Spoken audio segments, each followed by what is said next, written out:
이랬던 나라를 찾고 그 다음에 더 나아가서 우리의 이 강국을 위해서 희생했던 거죠. 그래서 이 국권회복운동 또 더 나아가서 1910년 이후의 독립운동을 구분을 해왔습니다. 이 국권회복운동은 두 가지 방면으로 이루어지죠. 하나는 의병운동, 의병전쟁, 의병투쟁이라고 할 수가 있고 다른 하나는 계몽운동이라고 할 수가 있습니다. 의병투쟁은 뭐냐? 무력으로서 우리의 헝거진 또 침략당한 그런 국권을 회복하잖아. 일종의 구운동이죠. 나라를 구하겠다는 운동.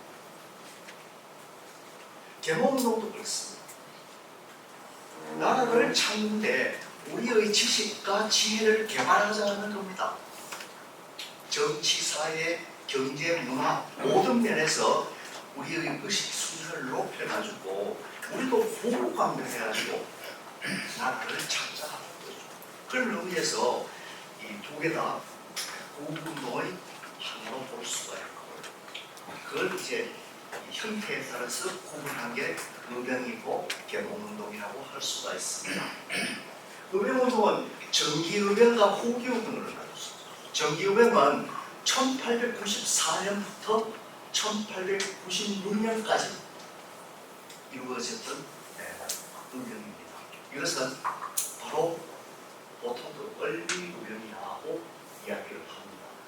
그러니까 1894년은 가보면이죠. 그래서 가보거든요. 1895년은 을미전이죠. 을미의병.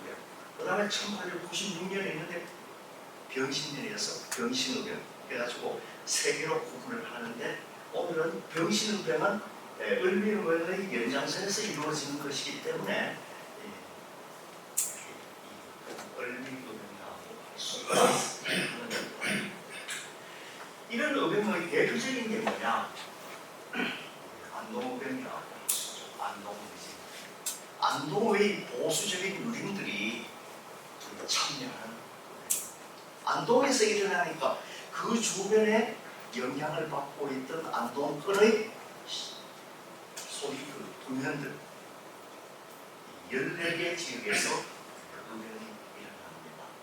1월달 대체로 일어나는데 예천, 문경, 영양, 봉화, 영대, 청천, 경기, 수능, 의성, 영덕, 진도 그 다음에 안동권이 아닌 경상도의 그 서북 지방인 김천에서 일어나는 김산도지. 또 경상남도에서도 진주에서 의병이 일어나고 있습니다. 그래서 이 경상도가 이 당시에 가장 치열한 의병 항쟁을 벌이고 있다는 것을 우리가 볼 수가 있습니다. 여기에서 우리가 이제 자부심을 가져도 좋을 것 같습니다. 의병부대들은 그냥 각 지역에서 의병을 이렇게 해가지고 그냥 활동하다가 끝나는 게 아니고 서로 연합을 모색했습니다. 대표적인 게 제천에서 내려온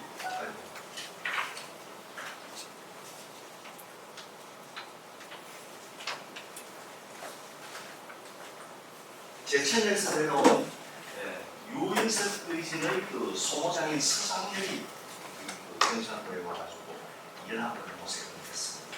그래서 7개 부대가 연합해가지고 예천에서 해명을 하고 그 당시 태공에 주둔하고 있던 일본군 병창부대를 공격을 하고 있습니다. 애석하게도 이 온 감자에서는 의병에 대한 것이 없어가지고 이걸 듣지 못했는데 사실은 제가 이 박사님 받고 한 11년 동안 경상북도의 의병을 제가 가지고 있습니다. 그래서 주로 답사를 하고 이런 정도를 했고 그리고 또 의병에는 아무라도 할 수 없는 게 전부 다 유생들이 한문으로 기록을 남겨놓고 이랬기 때문에 제 한문을 그냥 조금 해가지고 한 11년 동안 우리 경상북도를 다 정리를 했었습니다. 그 다음에 이천의진이라고 해가지고 이 김하락이라는 분인데 이 사람은 경북 의성 사람인데 경기도에 갔다가 서울 가가지고 활동하면서 경기도에서 경기도 이천에서 의병을 일으켜가지고 거기서 이 남한산성에서 활동하고 서울을 공략하기 위해서 준비를 하다가 실패를 하고 문경사제를 넘어가지고 경상도에서 처음 예천에서 시작해가지고 이 경상도의 그 북부 지역의 의병 부대들과 연합을 하려고 시도를 합니다. 그러나 잘 되지 않죠. 그래서 의성으로 내려갔다가 경주로 갔다가 뭐 진보로 갔다가 일본과 싸우고 있습니다. 그래서 보면 연합을 모색하고 있다는 걸 볼 수가 있고 또 이강현 같은 사람, 민경 사람이죠. 이 사람은 강원도 충청도 제천에서 참여한 유인석 부대에 가서 활동을 아주 활발하게 하고 볼 수가 있고요. 또 영양 사람으로 벽산김도현에는 예안의진에 참여했다가 태공전투 이후 강릉에 가가지고 또 힘을 합쳐가지고 싸우고 있습니다. 그래서 당시 일제를 우리 땅에서 몰아내는 데는 지역의 구분이 없이 활발하게 활동을 하고 있는 것을 볼 수가 있습니다.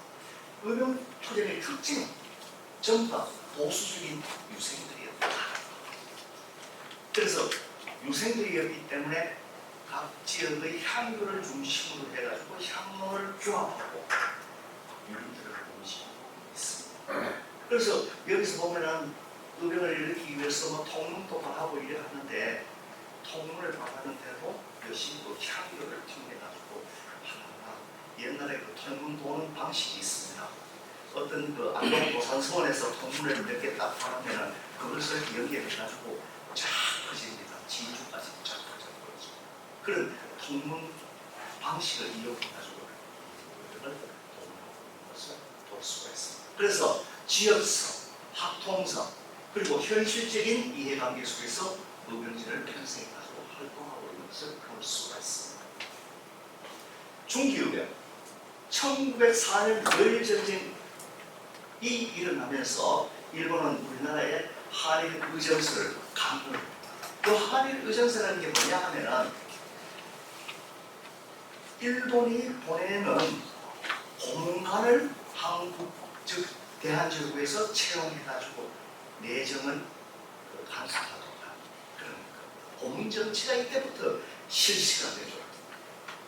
그리고 1905년 11월 달에 을사조약을 체결하게 됩니다. 이렇게 되니까 우리 경상도에서 의병이 쫙 일어나죠. 경북 남부 지역에서 동남부 지역에 영천을 중심으로 해가지고 상남의진이라는 게 결성이 되고 경북 동해안 지역에는 신도석이 중심이 되어서 영릉의진이라는 게 편성이 되고 그리고 영양진보의 이흥규, 안동의 유시연, 영양의 김도현, 정기의병에 참여했다가 후기의병에도 또 일어납니다. 이런 의병부대가 쫙 일어나고 있습니다. 이게 중기의병이고 또 일시적으로 1907년 6년에서 7년 사이에 이 의병이 어느 정도 소강 상태를 이루다가 1907년 해이군 일사 사건 이후 호종이 강제 퇴임이 당하고 즉 일본인들이 호종을 왕위에서 끌어내고 그 아들인 순종을 왕에 앉히는 거죠. 즉 하부에 앉히는 겁니다. 그래도 정미 7조약을 체결을 하죠. 이 정미 7조약으로 우리나라는 완전히 일본에 장악되는 그런 상황이 되고 그래서 대한제국의 군대를 일본인들이 해산시키고 있죠. 그러면 군인들 어디 갑니까?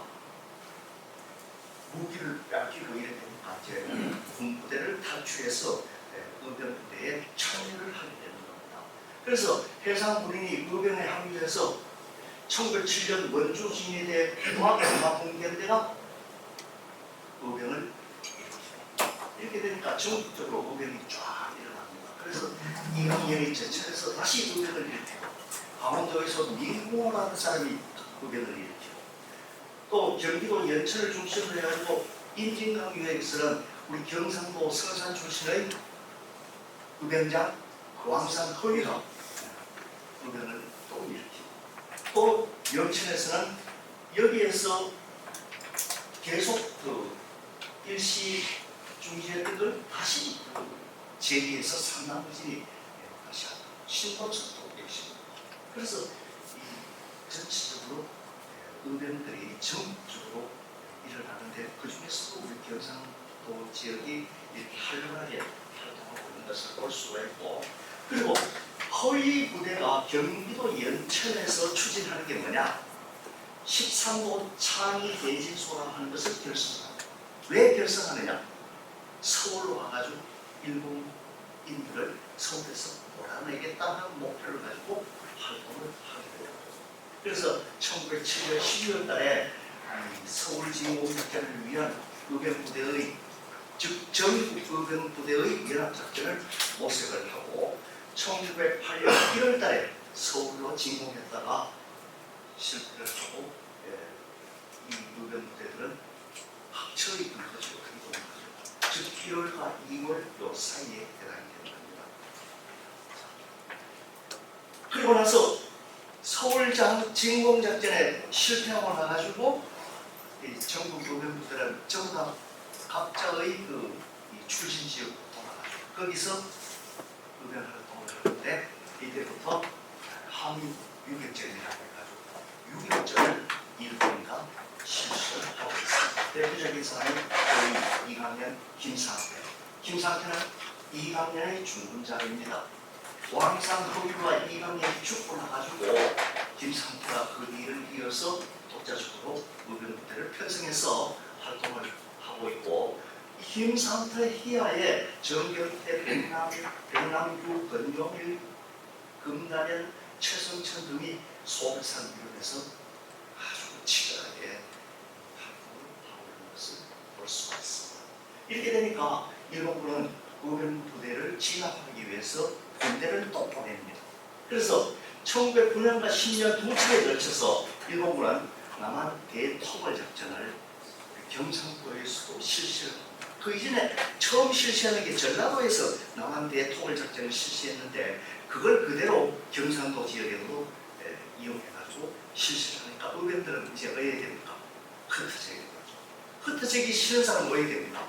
부대를 규합해가지고 항해도로, 그러니까 항해도까지 따라오죠. 그러면 또 평안도까지 따라오면 압록강 두만강을 건너서 만주 지역으로 들어가게 됩니다. 이래서 의병들은 국내에서 활동 기반이 점차 무너지고, 이들은 압록강과 두만강을 넘어서 만주, 연해주로 이동을 해서 여기에서도 의병 활동을 합니다. 1910년 나라를 빼앗긴 다음에는 이들이 중심이 되어가지고 독립군부대를 편성해서 우리를 준비를 하고 있습니다. 제가 이 부분을 조사하기 위해서 우리 경상북도의 각 군을 진짜 이자듯이 뒤집어 놨어요. 자료가 하나 있으면 그걸 가지고 와서 확인을 하고, 그 싸우는 곳이라 보면은 그 동네에 가서 사람들 이야기를 듣고 나를 족보까지 다 하면서 사람들을 찾고 그랬습니다. 그래서 청송 같은 경우 제가 의병 연구를 해가지고 청송에서 의병으로 독립 유공자 포상을 받았는 사람이 한 60년 내지 70년 돼요. 70년 됐어요.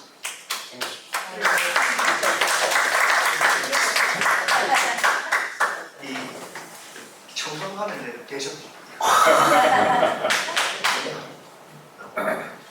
그래서 의병들은 이제 만주로 넘어가가지고 독립군이 돼요. 그래서 독립군이 나오는 거죠. 이들이 가가지고 땅을 일구어서 농사를 짓고 마을을 만들고, 그 뒤에 1910년 이후 국내에서 넘어오는 사람들이죠. 수습해가지고 농사를 짓고 하고 마을을 만들고, 그러면 이제 애들도 성장하고 하죠. 그래서 한 10년 후에 독립군 부대를 편성합니다. 그 과정이 우리가 잘 아는 그 만주의 무하에 가면은 신흥무관학교로 이런 들어봤죠? 예. 신흥무관학교가 그런 사람들의 이해가 좀 만들어지는 거죠. 물론 이상용이라든가 이혜연이라든가 이런 사람들이 주도를 하지만은 그 밑에 있는 군사들이라든가 무관들 전부 다 우리들이 참여했어요. 그래가지고 10년 정도 공들을 쌓아가지고 결국 독립군 부대를 편성해서 일공분 일개 여단 한 3,000명을 그냥 쌌어요. 그냥 나오는 게 아니었거든요. 제가 사실은 처음 공부할 때 우리 선생님이 만주 독립운동사를 쓰면서 우리 선생님 그때 거의 60개 가지고 하면 옛날에는 학위 장주가 전부 다 명예박사라고 하는데 우리 선생님이 신실박사를 받았어요. 그런데 고개를 이렇게가지고 부산을 해놓으면 자료는 내가 찾아야 돼. 그 다음에 앨범을 이래 또 부산을 하면은 이 쓰는 것도 내가 써야 돼. 한 1년 동안 만주 독립운동사를 내가 공부했습니다. 그래서 그 책이 나오고 나가지고 이 우리 국내에서보다 중국에서 그 우리 교포사회에 있죠. 중국의 연변대학이라든가 이런 데에서 이 책을 이 교과서처럼 요사이도 씁니다. 그쪽 사람들은 그 내가 숨은 글이라는 거 모르죠. 이런 이야기 하면 안 되는데 내가 그래서 요사이 중국에 대한 관심을 가지고 중국 답사도 하고 그래가지고 작년에 한계 이승희 선생 성주분입니다. 편지를 썼어요.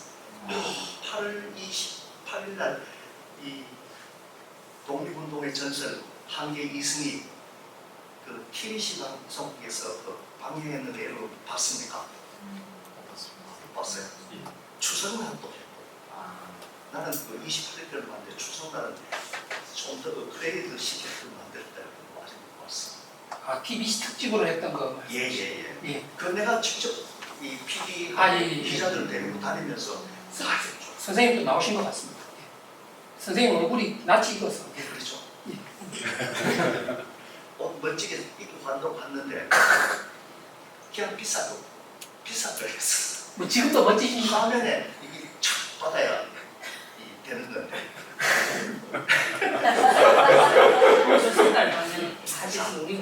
그 다음에 개몽은 수요일날 저도 못 봤습니다. 11시부터 12시 사이에만. 예. 개몽운동 뭐냐? 제국주의 침략으로부터 국가의 독립을 5조 유지, 5조라고 잘못 썼습니다. 5조 유지 회복하고 다른 한편으로는 국내 보수 지배 세력의 혁로부터 민중의 인권을 보호하고 실현하기 위해 민중의 의식을 개발한 조직적인 운동. 사람들 의식을 깨우쳐야 잘 살도록. 그래서 이때부터 우리 교육 이걸 신교육 구분론이라고 이야기를 하는데 교육운동이 아주 활발합니다. 이때부터 우리나라 사람들은 자녀교육 보면은 세계에서 최고였죠. 자기도 공포 집이 없어도 자녀들 학교를 만주 땅에 가가지고 학교를 만들어가지고 자녀들 교육에 먼저 매진을 하죠.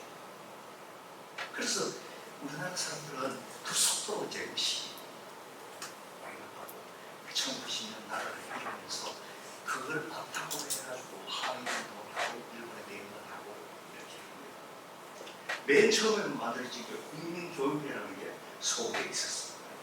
이건 이제 학교설 문명적 학문에 운용할 서적 편찬 대구 지역에도 개몽운동 단체가 나오죠. 이 대구 지역 개몽운동은 교육, 식산흥업 이걸 목표로 했습니다. 대표적인 게 1904년 대구의 우연수라는 게 나오죠. 대구의 유명한 부자 이루라는 사람이 이런 개몽운동에 관심을 가지고 집에 도서관을 만듭니다. 그게 우연수인데 여기에 경상북도뿐만 아니라 전국적으로 유명한 학자들이 와가지고 공부를 하게 했습니다. 집에서 먹여주고 그래서 실체모 단체라고 여러분 아시죠? 네네. 여기 와서 공부를 했답니다. 그런데 어떤 기록으로 된 증거가 없어요. 그 다음에 요걸 이어가지고 1905년 2월 달에는 대구 부가 중심이 되어가지고 신학당이라는 학교를 또 만들었습니다. 그 다음에 1906년 1월 달에는 대구 강문사라는 게 만들었어요. 이 강문사는 국채보상은 뭐죠? 서상이 등이 만든 서상이 서상도 등이 만든 거예요. 그다음에 1906년 4월달에 대구광학회라는 게 있습니다. 여기 서상돈의 대응을 가지고 우연술 서술을 만들었던 이루가 영분이 이걸 만들어가지고 대목운동에도 경쟁이 벌어졌어. 그래서 대구광문사, 대구광학회 넘어가겠습니다. 그 다음에 이걸 바탕으로 해가지고 1907년 1월달에 2월달이죠. 2월 16일 그리고 음력 양력입니다. 음력은 1월달 1월 22일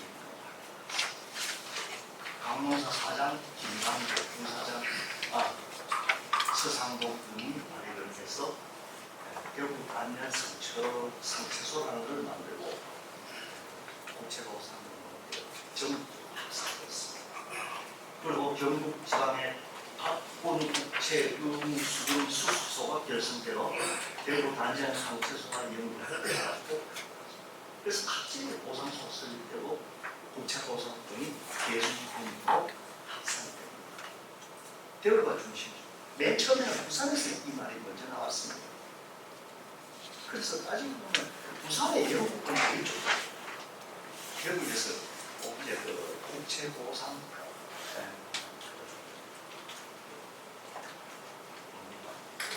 교육시에 옛날 교육자리 거기에 국채보상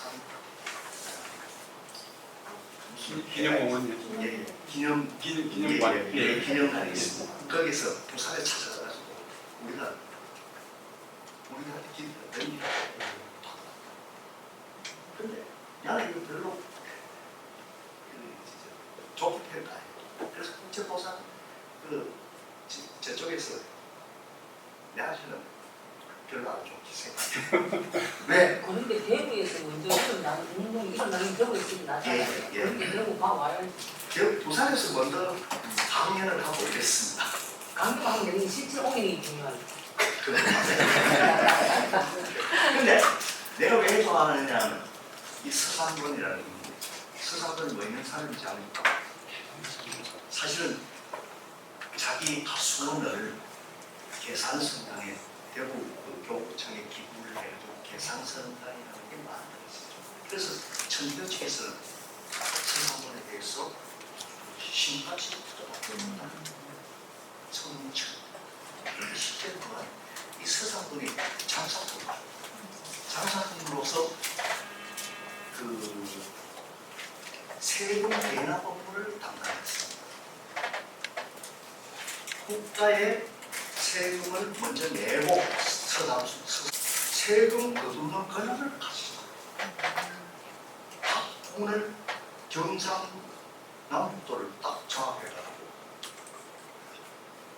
또 1,000원 정도 세금을 국가에 낸다 보면 그거는 얼마나 가겠습니까? 시찰관이라고 해요. 시찰관. 그런데 그 밑에 국채보상운동 할 때 같이 했던 도장 쫙 찍어둔 14명이 있는데 내가 사실은 국채보상운동 할 때 14명 도장 찍은 걸 내가 원본이 내가 가지고 있거든. 국채보상 기념사업회 빌려줬어. 그래. 그 직업들이 가지고 있습니다. 빌려줘가지고 그것을 보사하고 사용하고 원문을 내가 가지고 있거든. 그래서 서상돈 같은 경우는 이때 국채보상운동을 하니까 그 밑에서 서상돈 시찰관 노릇할 때 각 분의 마름으로 파견있는 사람이 있습니다. 서상돈의 대결을 받을 수 없잖아요. 각 분의 서상돈 이 밑에 일하는 장사꾼들을 전부 다 파견해가지고 마름을 하고 같이 있는 게 이 국채보상운동 처음에 했는데 그래가지고 각 분의 대표자를 뽑아가지고 보상소가 만들어지고 그 보상소가 중심으로 해가지고 세금이 분배해가지고 거다들 국채보상금 이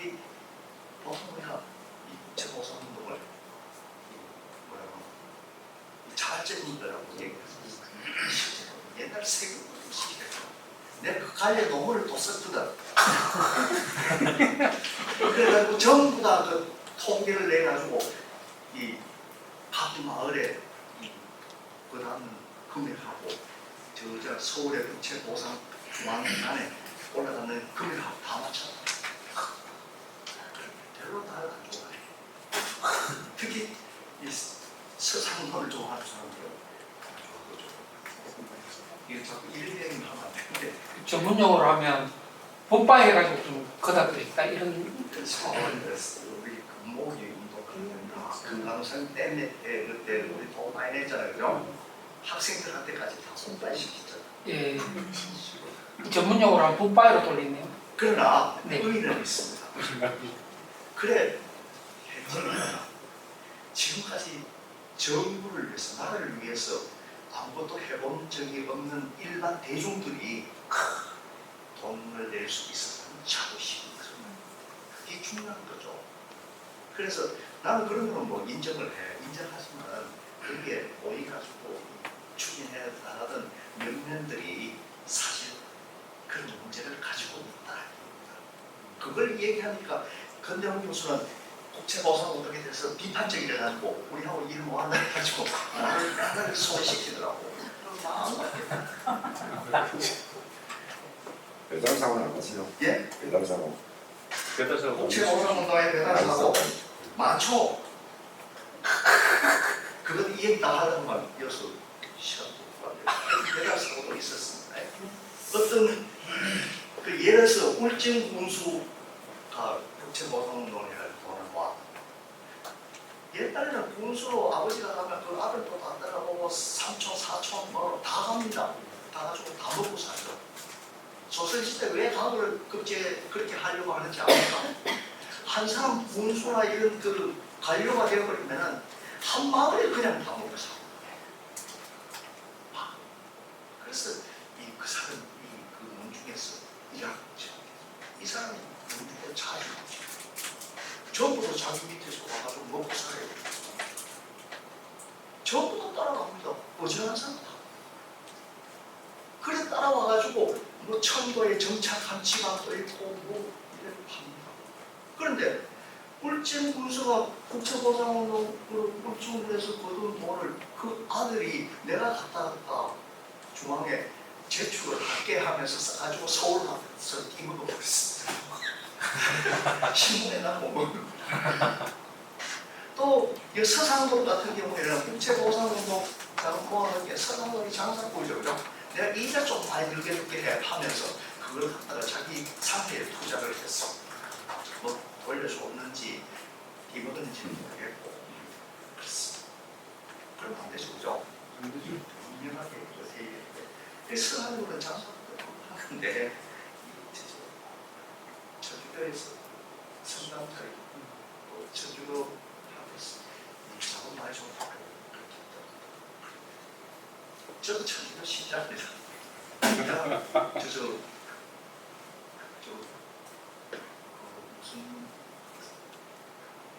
저거 뭐라고 세례받고 도안을 받는 게 여전히 좀 갱신까지 받고 로마 교황청에 이런 올라가고 했습니다. 요새는 좀 방학 좀 방학 너무 오래 해가지고 그 다음에 대구 지역은 개몽운동 개몽운동이 계속 이어졌습니다. 대한민국 대구 지역 그 다음에 교남교육 이거는 서울에 만들어진 경상도 출신의 선각자들의 모임입니다. 서울에 이미 학교 다니고 한 사람들이 있었죠. 그죠? 이 사람들이 중심이 돼가지고 서울에 교남교육회를 만들어가지고 서울에서 활동하면서 자기 출신 지역인 우리 경상도에 학교를 만들고 개몽을 하고 있습니다. 그 다음에 달선 친목 1908년 9월 달에 대구에 개몽적인 지식인들이 모였다. 이 당시 대구는 그래도 우리 경상도의 수부죠. 그죠? 그렇기 때문에 경상도 전역에 있는 사람들이 장사를 하기 위해서 선학적인 문물을 보기 위해서 전부 굉장히 많이 모여들었습니다. 이런 사람들을 비롯해가지고 친목회, 달성 친목회가 만들어지고 대구 지역의 부부들이 후원을 하고 이래가지고 교육 진화 시업 장려 이걸 하고 있습니다. 1910년 경술 국치 이후 항일 독립운동을 목적으로 하는 비밀 열사의 성격을 이고 있습니다. 그러다가 1910년에 가가지고 독립운동단체인 조선국권회복단으로 발전을 했습니다. 1915년에 국권회복단으로 넘어가겠습니다. 그 다음에 나라를 이제 빼앗기죠. 그래서 이제 독립운동을 복귀합니다. 이때 일제는 무단 포압 정치를 우리나라에 시행을 합니다. 무단 포압 정치가 뭡니까? 한마디로 말해서 무대식으로 통치를 합니다. 심지어 학교 교사들도 칼을 차고 교단에서 제복을 입고 수업을 하죠. 전부 다 러일 전쟁에 참여했던 군인들이 또 그래서 이 무난 정치 하에서 우리 독립운동 세력들은 큰 탄압을 받습니다. 의변과 개몽에 참여했던 저항세력에 대한 탄압이 이루어지죠. 그 탄압 속에서 유민족 지사들은 저항 주체로 성장합니다. 식민지 통치에 대한 반대운동도 우리 나라 사람들은 합니다. 국권 강탈과 무단적인 포압 정치에 대한 거부 내지 반대죠. 개인과 단체가 투쟁합니다. 의병 투쟁도 완전히 끝나는 것이 아니고 1914년, 15년까지 각지에서 아주 산발적이지만 또 자기를 순국하는 사람들도 많이 나타납니다. 일제의 통치를 도저히 수긍할 수 없다. 나는 죽음으로 사는 게 한답니다. 경상도 지역에 가장 또 나왔어. 그때 뭐 중앙 방식들이 가셔가지고 어떤 사람은 굶어 죽습니다. 아니 굶어 죽으면 보통 28일 정도 물만 먹고 살짝 죽죠. 참그 처참한 거죠. 며느리는 아버지님으로 좀 잡수고 계속 또 이 사람 죽는다고 소문이 나니까 그 아는 사람들 또 유생민이나 그 제자들 매일 와가지고 막 밤에 들들 그랬습니다. 선생님 죽고 나시고 그걸 청문하면서 28일 만에 죽었다. 안동에 향산 2만 명. 어떤 사람은 앞을 먹고 죽는 사람이 있어요. 어떤 사람은 우물 속에 바위가 저쪽 있는 그 우물 조금 돼요. 그냥 가서 오르막히니까 박살이 나서 죽죠. 어떤 사람은 몸에 죽고 어떤 사람은 칼로 찔러죠. 이 생떼 같은 이 목을 우리가 식칼 가지고 찔러보시죠. 찔리겠습니까 그게? 안 찔리죠. 그래서 목에 대고 앞으로 엎어져. 민연함이라고 이런 거 아시죠? 네. 그런 자괴를 하죠. 또 일제의 통치를 거부합니다. 납세 거부, 은사금 거절. 나라를 잃어가지고 한쪽에서는 막 통곡을 하는데 한쪽에서는 나라를 팔아먹은 놈들 있죠.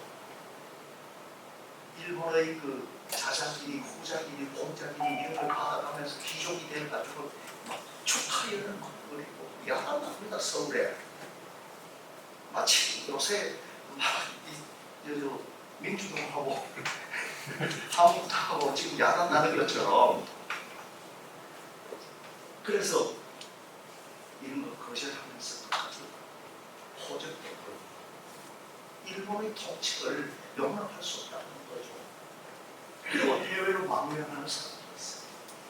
이래 되니까 일제는 우리 민족을 절도범, 강도범, 치안위반범, 모살범, 모방범, 내란범으로 민족 지사를 체포하고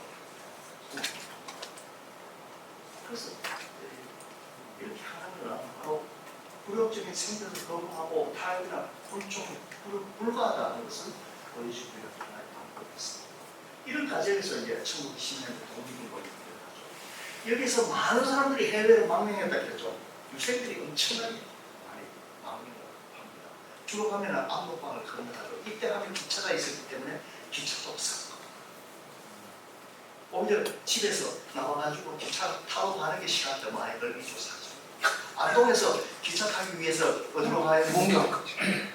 문경도 아주 칠곡 외곽 이쪽 고 어떤 사람은 좀 더 사원을 피하기 위해 가지고 저 한강까지로 가가지고 그래서 석주 이상용 같은 경우는 이 석달 금은 밤 8시에 출발을 합니다. 깜깜한데 석달 금은 밤 8시면 깜깜하잖아요. 네. 지방 사람들 한 70명을 이끌고 그 안동에서 하회 쪽. 그 하회 쪽으로 내려가지고 의성을 거쳐가지고 선산 쪽으로 해서 이쪽 칠곡 그래서 가다가 상주를 거칩니다. 예. 가다가 이제 친척집에 그 있던 걸 다 숨어서 쉬고 밤에 가가지고 기차 타고 그래서 만주로 가가지고 이제 독립운동 단체도 만들고 해가지고 독립운동 하죠. 국내 사람들은 이런 사람들을 이 국내 독립운동 세력들은 비밀 결사를 만들고 독립운동 단체 뭐 하느냐 만주에 가는 사람들 도와주고 사업도 만들어주고 그 다음에 돈도 모아주고 이런 역할을 하고 만주에 가 있는 사람들은 독립운동 기지를 만들고 있습니다. 제가 작년에 그 하계 이승희 편전 쓴 주 내용이 이승희도 독립운동 기지를 만들기 위해서 망명했다는 걸 이야기합니다. 학계자가 알려지지 않았거든요. 그래서 이승희는 1908년 5월달에 블라디보스토크로 망명해가지고 1909년 후반기부터 북만주의 밀산에다가 독립운동 기지 한흥동을 만들기 위해서 답사를 합니다. 그리고 1910년부터 본격적으로 한흥동을 개척을 하고 4년 동안 그걸 경영하다가 거기서 남만주의 안동현 정비수라는 데 가서 그 다음에 북경 갔다가 심양, 그 당시 복천이죠. 심양의 서쪽 덕흥보라 하는 데서 독립운동 기지를 만들다가 1908년에 망명해가지고 1916년까지 62살이 망명합니다. 그래서 70대 죽죠. 그때 62살이라고 하면 요사이 나이로 치면 한 20세 차이 나거든요. 요사이 그 사람들 건강하고 비교하면 우리 그 60 넘어도 뭐 팔팔하잖아 사실요. 그런데 그때는 60 그러니까 노인 중에 상속이죠. 그래서 망명 그 결의를 계획한 거죠. 당시 평균 수명이 뭐 한 38세, 42세 이래 됐으니까. 그렇죠. 네. 우리 어릴 때만 해도 우리나라에 50 넘은 사람 별로 없었습니다.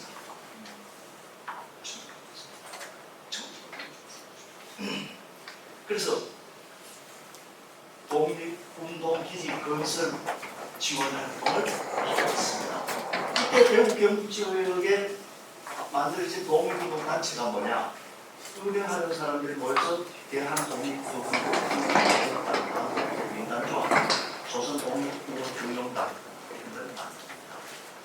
그 다음 개봉운동 하는 사람들은 대동 청년단, 조선 국권 회복단 이런 거. 그래서 비밀결사 활동은 우병전쟁 계획은 군자군 모집, 일제기간의 파괴, 무력 투쟁을 목표로 그리고 우병전쟁 계획을 섞인 단체들도 처음에는 복격주의 운동을 표방하다가 대한강복대중이 되면 봉화주의를 표방하고 중국의 신해제 혁명에 영향을 받죠. 봉화주의를 표방하고 그 다음에 개봉운동 계획은 처음부터 뭐 공화전을 근대 국가 수를 먹고 대동성을 할수 있습니까? 그래서 유경 전쟁과 개몽운동의 어떤 그 영향을 받고 이들이 국경 개몽을 강력히 발전하고 있습니다. 그래서 대한민국 이 국군 회복 운동에서 축적된 이념과 경험을 위해서 발전시키고 있는 모습을 볼 수가 있습니다.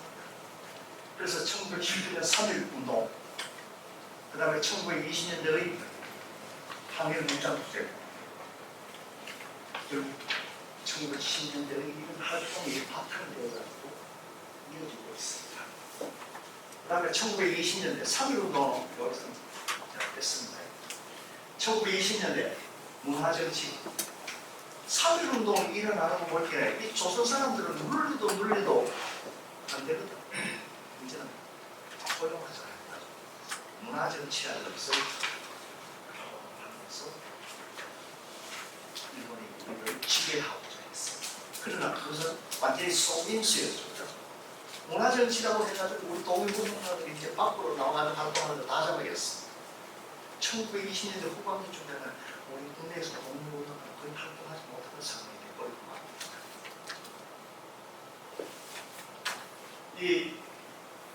이때 독립운동은 비타협적인 민족주의 진영과 타협적인 민족 개념주의 진영. 비타협적인 민족주의 진영은 뭐냐?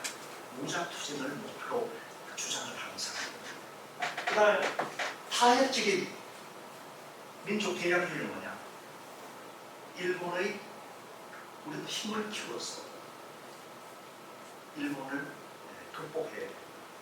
그래서 일본의 허락을 받아 자치를 잘 살아가지고 대표적인 사람이 뭐 최남선, 이강수 이런 사람들이죠. 타협적인 비타협적인 민족주의죠. 이 무장투쟁, 절대 독립을 목표로 그다음 타협적인 민족개념주의는 독립주의론의 논리에 의하여 즉각적인 독립 정치를 포기하고 민족성을 계속하고 차치하는 행동을 표방하고 있습니다. 이상수, 최남선 이런 사람. 그런데 여기서 이제 7.18 문제가 이제 나오기 시작하는데 7.18은 이게 잘못된 거죠. 특히 그 지식인이 7.18가 되는 것은 나쁜 일이에요. 그래서 우리가 7.18을 비판합니다. 우리 먹고 살기 위해서, 장사하기 위해서 일본과 협조하고 하는 거. 그 당시에도 대부분 사람들이 그랬습니다. 농사 짓는 사람, 뭐 별것이 없이 그냥 일본의 정책하고 하면서 세금 내고 농사 짓고 열심히 살았죠. 그걸 가지고 7.18을 해서는 안 되죠. 이런 뭐 생계의 침입입니까? 그렇죠. 아니 보통 뭐 우리 보통 사람들은 침입해도 뭐 문제도 없어요. 그러나 안 되는 게 뭐냐?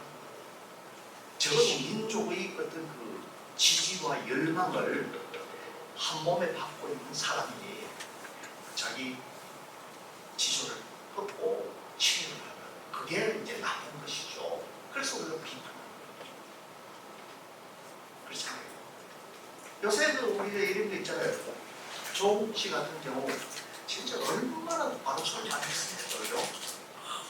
목소리가 좋겠죠. 운동권에 그야말로 두뇌였죠. 우리 믿었잖아요. 그런데 요새 자꾸 노출되는 온갖 비리 온상이잖아요. 그래서 우리가 공개하는 거 아닙니까? 아무 힘없는 내가 우리 아들 서울대 보내기 해가지고 서류 하나 조사해가지고 했다. 별 문제 없는 거예요. 그러나 그런 사람은 절대로 해서는 안 돼요. 자기가 했는 만큼 그 말을 실천하고 해야 되는 게 중요한 거죠. 그래서 우리가 비판하는 거 아닙니까? 그죠? 그래서 7.18도 바로 이런 측면에서 우리가 비판을 해야 된다 하는 겁니다. 나라를 팔아봅니다. 그야말로 조선시대 수백 년 동안 양반으로서 호식했는 사람들이 침입하고 안 되잖아요. 그죠? 왜? 잘 먹고 잘 살았으면은 독립운동을 하러 가든가 죽든가 해야 되는 겁니다. 그런데 소리하게 해가지고 기들한다 이거는 있을 수가 없는 거죠. 그래서 우리가 그런 사람들이 치료하는 거예요. 비판하고 이런다. 소리 말만한 사람이 그래서는 안 된다 이거죠. 그죠? 3.1 운동 이후 독립운동 단체가 많이 조직됩니다. 국내외에서 조직돼요. 국내 독립운동 비밀결사적인 단체와 개별적인 투쟁이 엄청나게 늘어납니다. 일본이 자치기에 전부 다 막 독립운동 단체 만들고 야단합니다. 경상도 지역만 해도 내가 조사한 바에 한 30년을 내 박사학위 넘어 94년도 때 조사를 다 했는데 한 100개나 나옵니다. 온갖 단체가 다 있습니다. 만주에 그만큼 많습니다. 엄청 많죠. 그래서 일제에 노출된 독립운동 단체와 국외의 근거를 두고 국내의 단원을 파견하고 있는 단체들이 이렇게 많았습니다. 경북 지역에는 여기 조선 독립후원 의용단, 신민사, 용평단, 부안단, 지리공단, 기획단 쪽 이거는 이제 앞에 이렇게 예만 들어있는 거고 뒤로 막 한국 그 다음에 북에 대표적인 게 대한민국 임시정부죠. 상해 대한민국 그냥 상해 임시정부 하는데 정식명칭으로 대한민국 임시정부 맞습니다. 그 다음에 만주 노령 연해주죠. 이런데도 근거를 두고 있는 독립운동 단체들 쭉 많습니다. 주기단, 흥학단, 대한통일부, 뭐 대한독립단, 무슨 단, 무슨 단, 1920년까지 당분간까지 쭉 많습니다. 이런 단체들은 전부 다 1910년대 이 독립운동 단체에 관여하는 사람, 교대서의 영향을 받은 사람들이 만들고 있습니다. 그래서 국내의 독립운동 세력은 국외 독립운동에 대한 지원과 활동, 그나마서 무력 투쟁입니다. 상해 임시정부에 대한 지원 활동, 국내에서 많은 사람들이 임시정부에 사람을 파견한다든가 군자품을 모집해가지고 보낸다든가 이런데 쫙 나오죠. 문상직 사건, 주변한 사건, 김행한 등의 대한민국 임시정부 군자금 모집 사건, 양안의 등의 폭풍 암살 음모 사건이 쫙 나옵니다. 그 다음에 독립운동 자금을 임시정부나 독립운동 단체에 보낸 사람들도 많았습니다. 대표적인 사람이 경주 최중이죠. 많습니다. 최종과 같이 쌍둥이를 이루어서 다시 군자금을 모집해가 보내는 사람이 누구냐 하면 의령의 안희재라고 합니다. 안희재가 맨날 와가지고 최종한테 동단 한 번만 한 5만 원씩 달라 그렇게 최종 몸쓰리가 나가지고 오늘 안 좋습니다. 그렇게 그 당시 저게 돈내를 쓰고 칼을 들고 와가지고 건총을 들고 와가지고 돈내를 그러면서 서약 썼습니다. 책임이 써줬습니다. 그렇게 돈내를 받으면서 내놓으시죠. 그런 성화원의 시대가 있었죠. 최 누구십니까? 최준 이름이 최준입니다. 경주 최씨가 경주 최부자 있잖아요. 최부자 집안의 정손이십니다. 정손 제일 그 당시 아니 내려오는데 아들이 없어가지고 강자를 해가지고 내려오는데 예. 최부자가 시작해서 스타트하고 최신입이 마지막에 최준. 나중에 백범 김구가 1946년도 서울에 오잖아요, 그죠? 예. 경교장에 앉아가지고 제일 먼저 불러는 사람이 누구냐? 경상도 최준이에요. 그래서 이 영감님이 도포 돌막이 하얀 걸 입고 올라갈 때는 껍데가 꼬실꼬실 묻은 좀 하나 수첩을 하나 해놓으면서 그거 남겨놓고 그래 다시 거기는 자기가 안희재를 통해 가지고 임시정부에 보낸 그 많은 돈이 숫자 하나 안 틀리고 참 이제 최고 감동을 했어. 그 자리에서 통곡을 했어. 안희재는 1943년에 죽었거든. 그래가지고 경교장에서 2층에서 문을 열고 밖에 나와가지고 백산 안희재가 묻혀있는 의령을 향해서 절을 했어. 절을 하면서 내가 참 잘못했어. 내가 당신한테 돈을 줄 때는 가다가 꽃밥도 사먹고 차비를 했을 줄 알았는데 그거 하나 없이 다 그러면 일하다. 이 문영동이라는 사람도 이 대구 시장했던 문갑에 여러분 알죠? 문갑에 네. 그 증조부가 있습니다. 이 사람도 그 다음에 만주에 독립운동 지원하는 사람도 여기 많습니다. 그래서 청살리 전투 등의 독립전쟁 대부분 만주에서 망명해가지고 독립운동 기지개 처음 그 사람들은 공부 있었지만 국내에서 많은 자동차 일들이 공부이 되었다는 사실을 분명하게 알겠습니다. 그 다음에 의열단 투쟁. 의열단 이름 많이 보죠? 지난번에 우리 특강 현진근하고 현경에 대해서 이야기했던 김영범 교수님 있죠?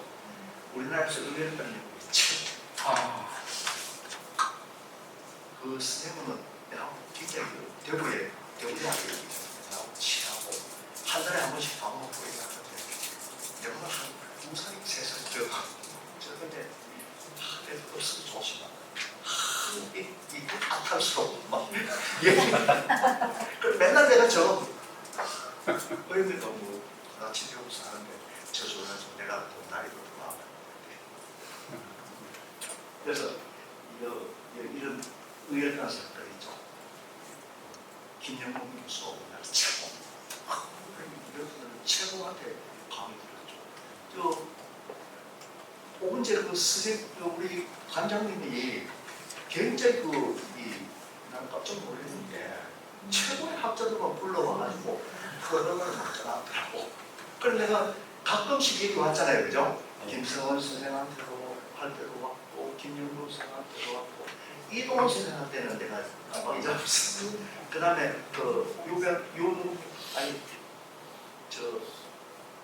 칠파 문제가 했던 윤경동.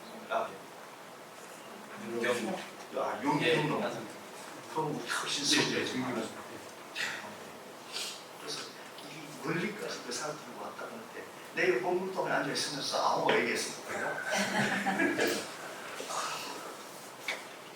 그래서 또 사회주의 사상, 무정부주의 사상도 나타나면서 이들도 독립운동하고 그 다음에 항일 민중운동이라고 해가지고 이 대중운동인데 학생운동, 여성운동, 청년운동, 노동운동, 농민운동 이런 것도 많이 일어났습니다. 여기에 쭉 해놨는데 시간 관계상 내가 다 설명을 못 하겠고 팜플렛 나머지 팜플렛 나가는 있죠? 네. 이거 보시기 바랍니다.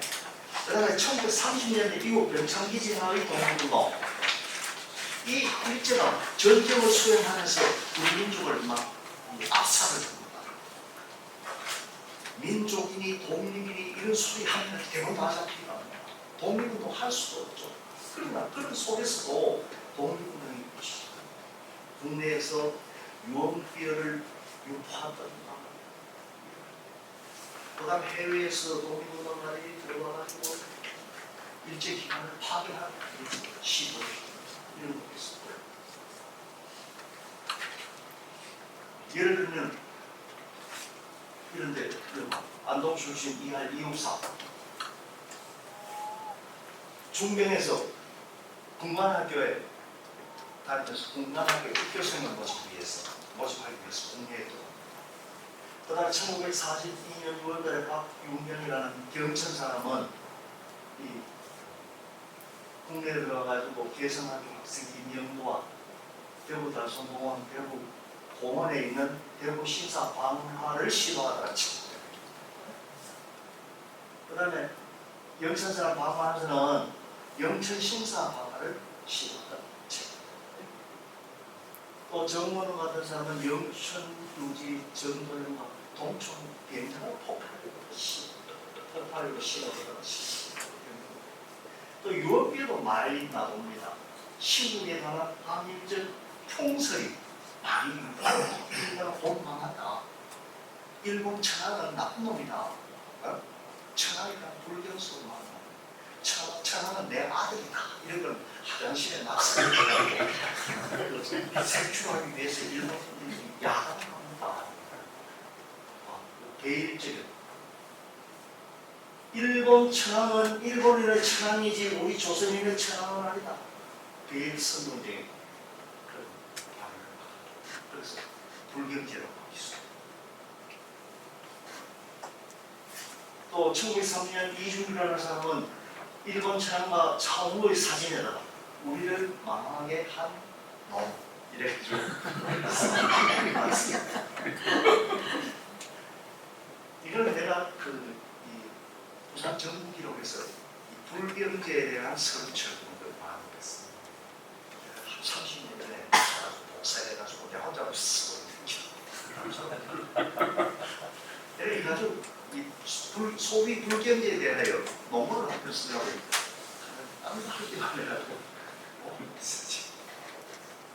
자, 1930년대 인국 대표적인 동문은 대구의 무건 청구의 동문의 음식의 청구계 그 다음에 학생문단체도 있는 건데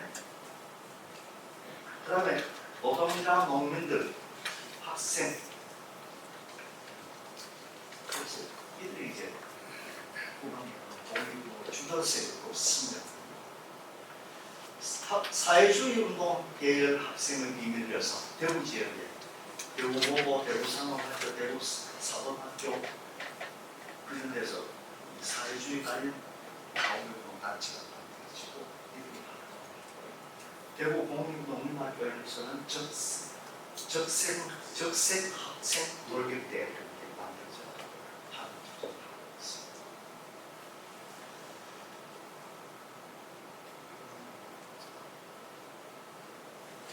대체로 민주운동은 침체됩니다. 그 다음에 1940년대 학생운동 대구사범학교 문예부, 대구사범학교 연구회, 다이어트당, 무원, 태극당, 안동의 대한독립회로 연구당 우리 이번 특강하면서 제일 첫날 그 생존 항일지사 장경환 씨가 네. 그분이 안동 독립회로 연구당 출신 네, 그건 압니다. 강제동원 반대투쟁 일본은 전쟁을 수행하기 위해서 우리 여성들은 또 남성들 근로복무에 전부 다 차출했죠. 여기에 대한 반대, 지원명제에 대한 반대. 대표적인 게 진용 반대로 경산의 대왕산 죽창입니다. 그 다음에 지원명제 반대, 대구 24부대 합병 탈출. 일본 분들한테 잡혀가지고 전쟁에 동원되기 위한 군사훈련 받아서 도망쳐. 그래서 이런 투쟁이 쭉 있었습니다. 직접적인 항일 공동운동은 마지막을 장식하는 투쟁이었다고 할 수가 있습니다. 그래서 그동안 혹시 이런 특강을 들으면서 소감이다 또 아니면 흥분하는 점이 있으면 주시고 그 다음에 한 3분 정도 말씀해 주시면 아직 시간이 한 20분 남았으니까 아까 이거 질문지 내신 분입니까? 아니고 아닙니다. 어떤 건지 지금 모르겠어요. 예예 일본어인 거 예. 쓴거 없어졌는데. 야 쓴거 없어졌는데. 예. 그래서 항상 길게 하지 말고 한 1분도 우리 단장님 참 열심히 하셨다. 이 정도 감사합니다. 네. 누가? 네, 저는 이제 그 위안부나 뭐 이런 거 친일파 이런 거를 옛날부터 들었을 때 제 생각이에요. 예. 일본이 우리를 침입했을 때 그 원인이 우리나라에 있지 않을까 이런 생각을 했는데요. 그 당시에 왜 노론, 소론 뭐 해가지고 4대 강파가 있었잖아요. 예. 그래서 아마 우리나라가 그런 게 없이 잘 파악하고 가면 일본이 침입하지 않았을까 하는 생각도 들고 지금도 그럼 일본은 내가 그 내분이 없다고 들었거든요. 저 그게 사실인지 모르겠지만 그런 말 들었어요. 근데 우리가 강해지려고 그러면은 우리가 그렇게 요즘같이 정치 막 있어도 자기 살이 소욕하지 말고 진짜 국민들의 살이 그런 모습을 보여주면 다른 나라가 쉽사리 이렇게 하지 않을 것 같다는 생각이 드는데 옛날부터 그 합의 안 되고 그런 게 문제가 있지 않을까 이런 생각을 하거든요. 선생님 어떻게 생각하십니까? 네, 그래서 그런 게 그게 굉장히 문제될 것 같아요. 저는. 사실 우리나라가 조선시대 보면은 단판이 뭐 이런 게 있었잖아요. 그 전부 다 단파, 사색, 뭐 노로소 뭐 하는 거 일본인들이 만들어낸 겁니다. 일본인들이 그걸 부활시키고 사실 단파라는 것은 우리 고사리처럼 당이 있으면 서로 경쟁하는 거 아닙니까? 좋은 면으로 작용하면 참 좋죠. 가끔씩 잘못하는 경우는 문제가 생기는 거죠. 조선시대는 정치가 뭔지 압니까? 왕정이죠. 그러나 왕은 별 힘이 없습니다. 그 밑에 있는 관료들이 딱 잡고 왕을 움직여 나가는 겁니다. 관료국가입니다. 그래서 당파가 잘못 작동했는 거죠. 조선기에 노론에 집결하면서 그리고 숙종 때 백성들은 돈을 못 벌었습니다. 좋은 옷을 못 입었습니다. 어느 귀신이 잡아가는지 모릅니다. 돈 벌면은 왜? 그래서 양한테 붙들다가 또 관료들 지방의 그 향민들이죠. 원금으로 막 잘 가진 것도 아니고 그러면 다 내놔야죠. 항심이 생길 수도 없죠. 항심이 생길 수 없는데 무슨 항산이 있습니까? 그냥 연맹해 나가는 게 최선의 길이었습니다. 그게 조선시대입니다. 세상이 그런 나쁜 사람이 없죠. 요새 그 북한의 김정은 그 세력들하고 같은 부류라고 생각합니다. 저는 그렇지 않습니다. 교수님. 이제 마지막으로 제가 그 위안부 문제 있잖아요. 우리는 이래 생각해야 돼요. 위안부는 우리가 책임져야 되지. 일본이나 일본 기업에 책임져야 되지. 진작에 우리가 책임져가지고 그 사람들의 사는 방안을 마련해주고 그 사람들을 위해서 해야지. 자꾸 위안부 하면서 일본을 뭘